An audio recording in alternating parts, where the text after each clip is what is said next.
Indian blogger নন্দিনীর আরও একটি ভিডিওতে সকলকে স্বাগত জানাই। বন্ধুরা, আশা করি সবাই ভালো আছেন, সুস্থ আছেন। ভগবান জগন্নাথ দেবের অশেষ কৃপা পেতে কমেন্ট বক্সে অবশ্যই লিখুন জয় জগন্নাথ। আজকের পর্বের বিষয় হলো 2024 সালে 1431 বঙ্গাব্দে উল্টো রথযাত্রা কবে অনুষ্ঠিত হতে চলেছে, তার পূর্ণাঙ্গ সময়সূচি, উল্টো রথযাত্রার মাহাত্ম্য এবং এর সাথে আরও জেনে নেব উল্টো রথের দিন ভুলেও খাবেন না এই 5টি খাবার। সবকিছুই জানবো আজকের ভিডিও থেকে। তার আগে ইন্ডিয়ান ব্লগার নন্দিনী চ্যানেলটিকে সাবস্ক্রাইব করে বেল আইকনটি প্রেস করতে ভুলবেন না। লাইক, কমেন্ট এবং শেয়ার করে দেবেন।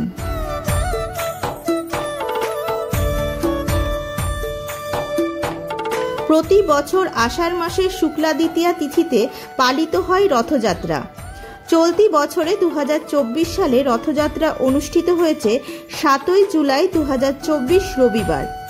আর উল্টো রথযাত্রা 2024 সালে বাংলার 1431 বঙ্গাব্দে অনুষ্ঠিত হবে 16 জুলাই বাংলার 31 আষাঢ় 1431 মঙ্গলবার।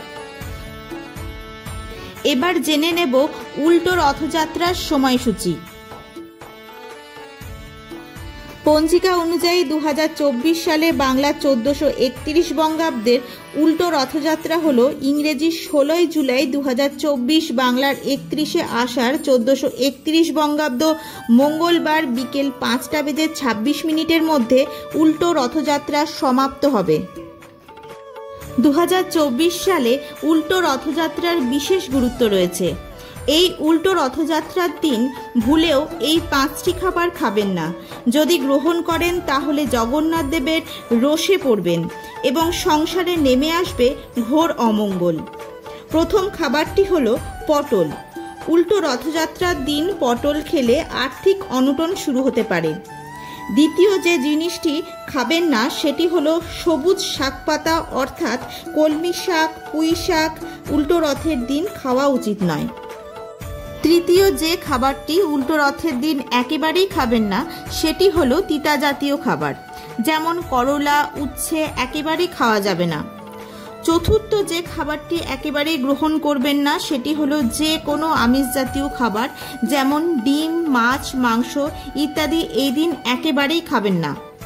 আমিষ জাতীয় দ্রব্য গ্রহণ করে জগন্নাথ দেবের পূজা করলে কোনো লাভ তো পাবেন না, বরং উল্টো ফল হতে পারে। পঞ্চম যে খাবারটি একেবারেই গ্রহণ করবেন না উল্টো রথযাত্রার দিন সেটি হলো যে কোনো ধরনের নেশা জাতীয় দ্রব্য, যেমন মদ্যপান এই দিন একেবারেই করা উচিত নয়।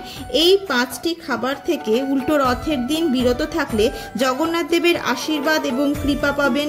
জীবন ও সংসার ভরে উঠবে খুশি এবং সমৃদ্ধিতে। আর্থিক কষ্ট দূর হবে চিরতরে। আজকের ভিডিওটি আপাতত এই পর্যন্তই। ভালো লাগলে অবশ্যই লাইক, কমেন্ট এবং শেয়ার করে দেবেন। আমার ভিডিওর নোটিফিকেশন সবার আগে পেতে নোটিফিকেশন বেলটি অন করে রাখতে ভুলবেন না। সবাই খুব ভালো থাকবেন, সুস্থ থাকবেন। দেখা হচ্ছে আবার পরবর্তী ভিডিওতে।